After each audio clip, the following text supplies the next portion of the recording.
sebaik mungkin kita jangan sampai menunjukkan kalau lagi berantem di depan anak. Ya ada masalah, but we talk about it dan kita udah agree dan semua udah settle down, so we are fine now gitu. Iya nanti itu suka sadar nggak parents di luar sana, anak kita paling sering kalau disuruh pasti jawab iya, ntar gitu. Itu salah satunya karena pasti ada yang ngasih contoh.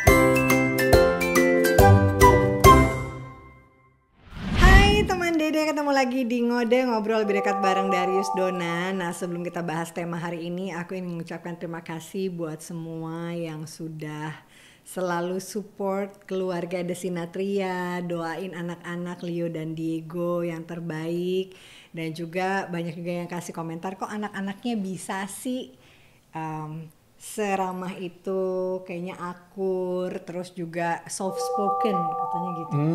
Iya kan? Yeah. Ya pastinya terima kasih banget buat kalian yang baik yang nonton YouTube maupun juga yang ada di sosmed lainnya. Dan untuk itu tema kita kali ini juga masih akan ngebahas tentang parenting lagi nih. Mungkin apa yang nggak boleh kali ya, nggak boleh dilakukan oleh orang tua di depan anak-anak Ya, mungkin ya. pantang dilakukan. Yes, jadi ini dia 5 hal yang tidak boleh dilakukan oleh orang tua di depan anak-anak mereka. Nah, pastikan setiap orang tua itu pengen anak-anaknya itu bisa jadi anak-anak yang baik, anak-anak yang nurut. Walaupun konotasi nurut tuh agak ambigu kalau sekarang ya. Karena ternyata anak-anak itu juga harus diajarkan untuk bisa resilience gitu dalam kehidupan nyata. Karena kan dalam kehidupan nyata itu kejam gitu. Dunia itu kejam gitu. Dan tempat teraman itu harusnya kan di rumah. Betul. Gitu. Tapi di rumah itu juga jadi tempat sekaligus tempat belajarnya anak-anak. Yang pertama kali buat mereka belajar adalah orang tuanya. Iya, orang tua adalah guru pertama bagi anak-anak. Iya, jadi memang jadi orang tua itu pasti complicated banget.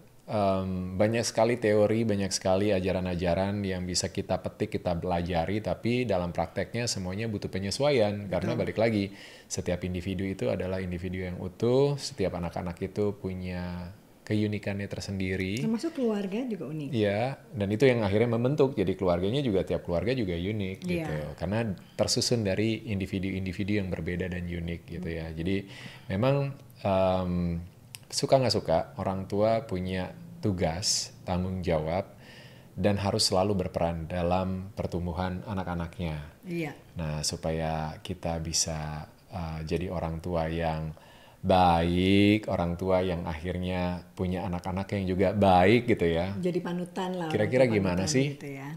Baby mungkin mau berbagi tips sama teman-teman Darius Dona di sini?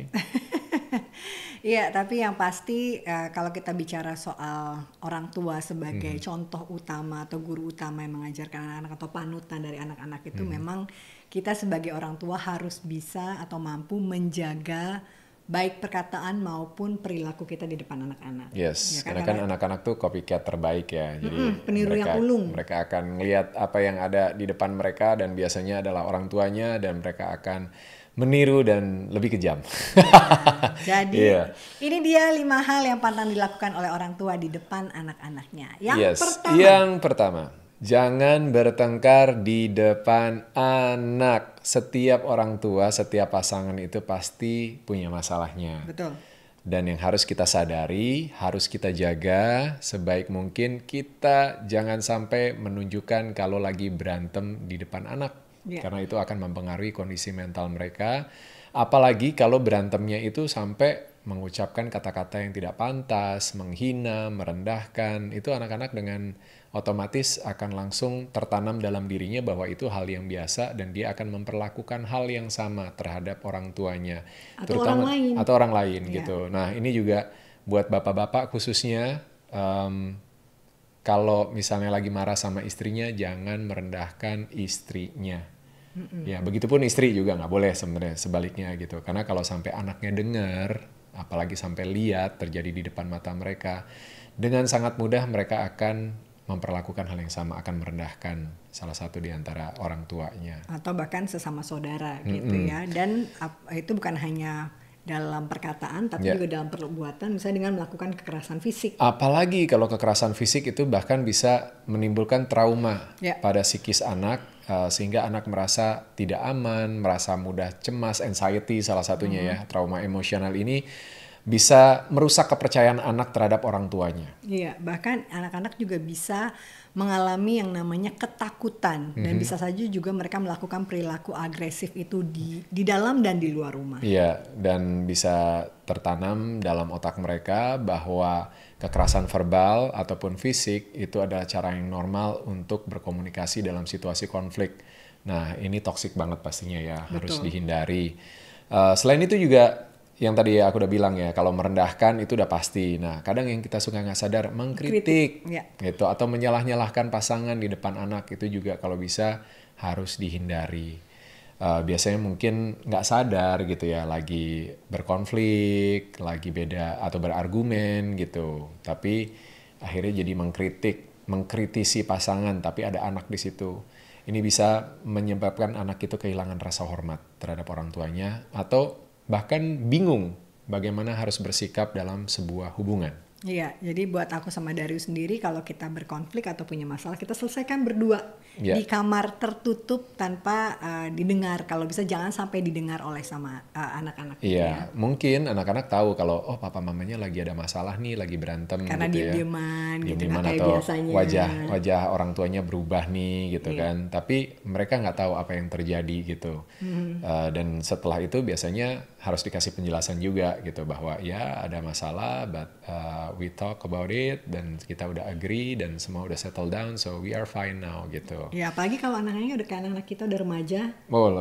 Lebih ini lagi, mereka lebih kritis ya. Kalau yang lebih kecil biasanya lebih sensitif, makin gede makin kritis. Betul. Jadi gitu ya, jangan bertengkar di depan anak. Selamat mencoba.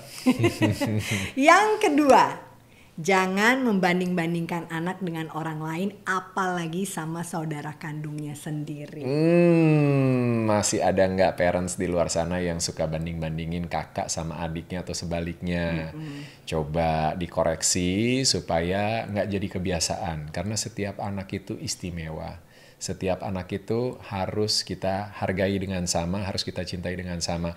Dan penting bagi orang tua untuk tidak membandingkan anak dengan saudaranya, karena setiap anak juga punya karakter yang berbeda. Iya.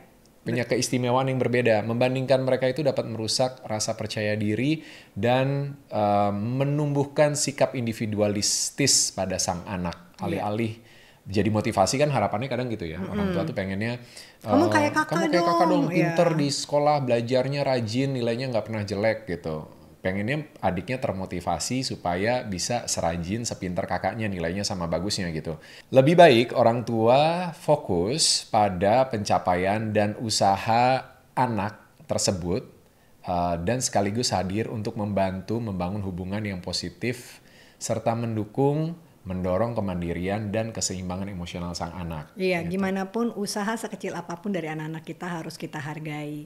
Kalau mereka bikin salah, waktu itu aku sempat lihat ada video di Instagram gitu ya, bahwa anak itu memang tempatnya salah karena mereka masih belajar gitu. Dan tugas kita untuk memberitahu mana yang baik, mana yang benar gitu kan, supaya mereka juga bertumbuh menjadi pribadi yang lebih baik lagi. Iya, dan dengan menghargai setiap usaha mereka, memahami bakat unik dari setiap anak, kita dapat menciptakan lingkungan yang penuh cinta dan kasih sayang, dan anak bisa merasakan dukungan yang kita berikan sehingga anak dapat tumbuh menjadi individu yang penuh dengan percaya diri, dan yang paling penting adalah menjadi anak yang bahagia.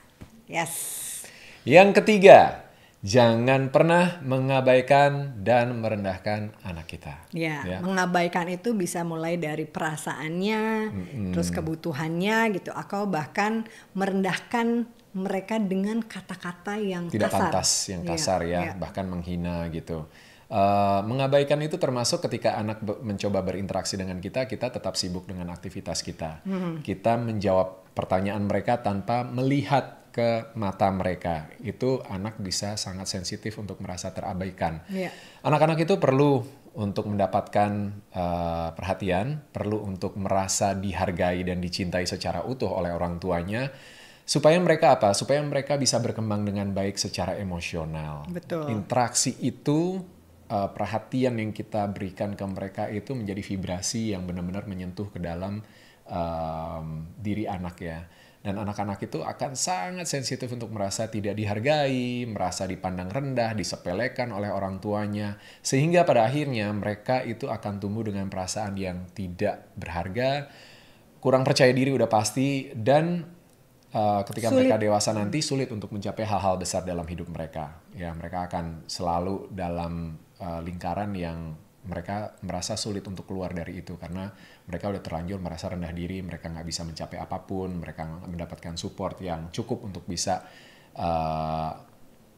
melangkah ke depan dan memperbaiki diri mereka sendiri. Iya, dan pastinya sebagai orang tua kita harus selalu memberikan dukungan emosional, cinta dan pengakuan kepada anak-anak kita bahwa mereka sangat berharga untuk membantu mereka tumbuh menjadi individu yang sehat secara fisik dan juga mental. Dan tadi juga kita selalu penting banget mengatakan bahwa mereka akan Sekali menjadi lagi, anak-anak yang bahagia. bahagia, iya. Ya. Yang keempat, jangan bercinta atau melakukan hubungan seksual atau suami istri di depan anak-anak. Ya, ini konteksnya benar-benar hubungan seksual ya. Jadi bukan menunjukkan kasih sayang. Iya. Misalnya berpelukan, Affection. Kissing gitu ya. Kissing bukan yang in deep relationship gitu ya. Beda konteksnya harus dipahamin Bukan nih gitu. French kiss ya. Bukan French kiss gitu yang intens gitu kan gitu. Jadi kalau menunjukkan kasih sayang itu boleh. Itu boleh karena Itu justru boleh. bagus jadi anak-anak juga belajar, melihat. ya, melihat bagaimana menunjukkan perasaan sayang dan kasih itu dengan cara yang pas Iya, gitu. betul. Tapi dalam konteks melakukan hubungan seksual, hubungan suami istri, hubungan intim, tolong ya orang tua harus benar-benar melihat situasi, jangan sampai anak terpapar atau bahkan melihat langsung. Jadi hati-hati misalnya memilih tempat, memilih waktu ya. Nah, kalau sampai anak-anak pada akhirnya menyaksikan secara langsung, dampak resikonya itu tentu secara psikis nggak baik. Ya, akan tercipta sebuah Trauma. pengalaman traumatis buat anak-anak. Karena ini ada penelitian yang dipublikasikan oleh US National Library of Medicine menyatakan bahwa anak-anak yang terpapar aktivitas seksual orang tua dapat mengalami masalah kesehatan mental dan perilaku di kemudian hari. Iya. Ya. Nah, paparan ini bisa meningkatkan risiko perilaku seksual yang tidak aman dan juga banyak masalah emosional lainnya. Dan para ahli ini sepakat bahwa menjaga privasi dalam aktivitas seksual orang tua adalah penting untuk melindungi kesejahteraan psikologis dan emosional anak-anak. Betul, karena anak-anak melalui berbagai tahap perkembangan seksual yang membutuhkan pendekatan yang sensitif dan penuh perhatian. Makanya para orang tua harus bijak dalam memberikan edukasi seksual kepada anak-anak mereka sesuai dengan usianya. Dan kedewasaan mereka ya. Betul. Jadi benar-benar harus dihindari karena ketika anak-anak melihat orang tuanya melakukan hubungan intim di depan mereka, ini dapat membingungkan mereka tentang batasan-batasan yang tepat dalam sebuah hubungan dan perilaku seksual mereka di kemudian hari. Takutnya mereka akan menganggap hal ini adalah bisa dilakukan dimanapun, di depan umum misalnya gitu ya.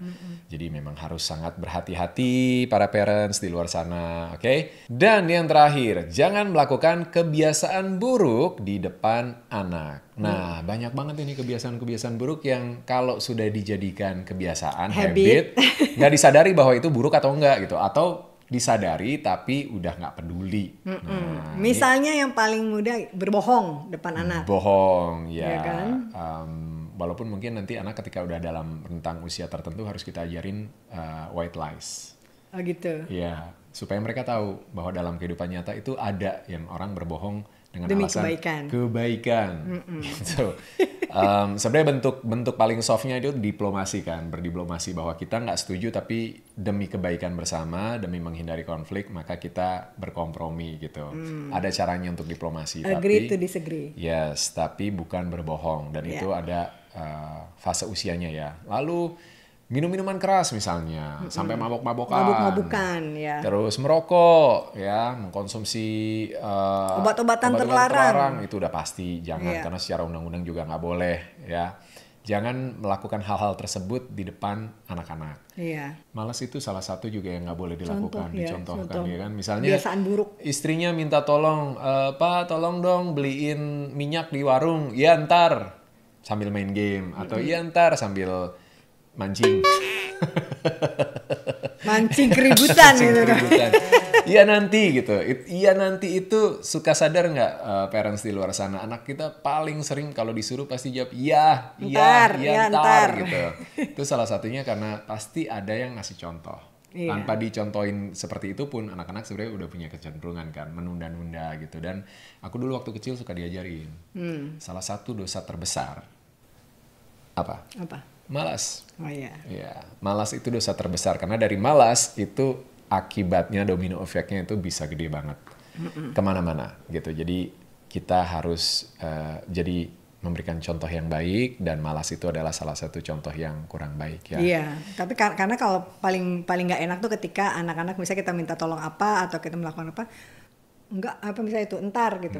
Kok gitu jawabnya? Papa juga gitu? Atau mama juga gitu? Dibalikin lagi kan. Bingung kan kalau udah jawab seperti itu. Nah, contoh lain lagi, contoh hal yang jelek yang tidak boleh dilakukan, gosip, ngomongin orang, ngomongin kejelekan orang lain di depan anak gitu ya. Perilaku ini bisa mengajarkan anak untuk berpikir balik lagi, itu adalah hal yang normal untuk dilakukan sehingga pada akhirnya dia bisa punya value dalam hidup yang tidak baik gitu ya, atau bahkan tidak menghormati orang lain sekaligus juga menghakimi. Punya budaya judgment gitu, cepat sekali untuk bereaksi terhadap sesuatu yang terjadi atau yang dilakukan oleh orang lain gitu. Dan ini juga bisa mempengaruhi cara anak berinteraksi dan berhubungan dengan orang lain dalam bersosialisasi. Iya, kalau tadi misalnya ada berbohong, keburukan lainnya adalah nipu. Wah itu, anaknya tahu lagi. Bedanya apa? Kalau bohong itu kan cuma tidak memberitahu kebenaran, ya kan. Kalau nipu itu merugikan orang lain udah pasti gitu. Beda Bu. Beda ya. Iya. Di dalam penipuan ada unsur kebohongan. Betul. Tapi kalau bohong belum tentu nipu. Iya, jadi memang kita harus mengajarkan anak-anak sejak kecil adalah untuk jujur, karena ini adalah nilai penting yang diajarkan kepada anak-anak sejak dini. Jika mereka melihat orang tuanya berbohong atau bahkan sampai menipu, mereka bisa berpikir bahwa perilaku tersebut dapat diterima dan bisa diharapkan dalam situasi tertentu. Iya, berharap akan menyelesaikan masalah dengan cara berbohong gitu, atau menipu gitu ya. Iya. Dan kepercayaan itu sebetulnya kan adalah hal yang sangat dasar ya dalam hubungan orang tua dan anak. Hubungan manusia sebenarnya yang sehat gitu. Jika anak sampai melihat bahwa orang tuanya berbohong, menipu, maka mereka juga sangat memungkinkan nanti juga akan meniru, menggunakan kata-kata yang sama atau bahkan meragukan kata-kata dan tindakan orang tua mereka sendiri gitu. Karena takutnya mereka nanti ini papa mama lagi jujur, lagi bohong atau lagi mencoba menipu saya. Gitu ada trust issue jadinya ya. Trust issue ya. Nggak ada kepercayaan yang terbentuk nantinya. Iya, dan dampaknya juga anak-anak akan mengalami masalah dalam hubungan mereka ke depan. Nanti dengan orang lain, entah itu dengan nanti ketika sudah mulai berpasangan gitu kan, atau membentuk keluarga gitu ya. Dan mereka akan sulit mempertahankan hubungan yang sehat dengan orang lain karena mereka tidak percaya. Gitu. Dengan bersikap jujur dan transparan di depan anak, maka orang tua dapat memberikan tindakan yang positif dan membantu anak-anak untuk bisa berkembang menjadi individu yang memiliki integritas serta kepercayaan diri yang baik ya. Dan itu mungkin hanya 5 hal dari banyak hal buruk yang sebenarnya nggak boleh dilakukan di depan anak-anak. Tapi itu mungkin pilihan aku sama Donna 5 yang paling fatal, yang benar-benar big no-no gitu ya. Iya, tapi kalau mungkin teman-teman ada hal lainnya juga yang misalnya nggak boleh dilakukan di depan anak, boleh komen juga ya. Jadi kita juga sama-sama belajar gitu. Misalnya nggak boleh malas beribadah ya. Tadi kan akarnya adalah malas gitu ya.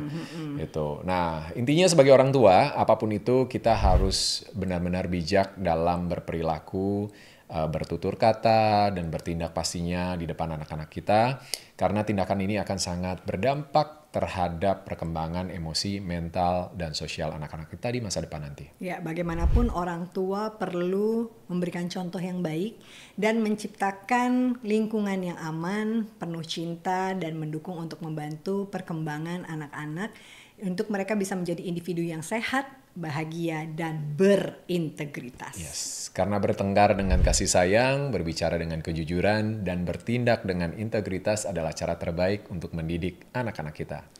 Anak-anak belajar bukan dari apa yang kita katakan, tapi dari apa yang kita lakukan. Jadilah contoh yang baik dalam setiap tindakan kita. Selamat mencoba, parents. Sampai ketemu.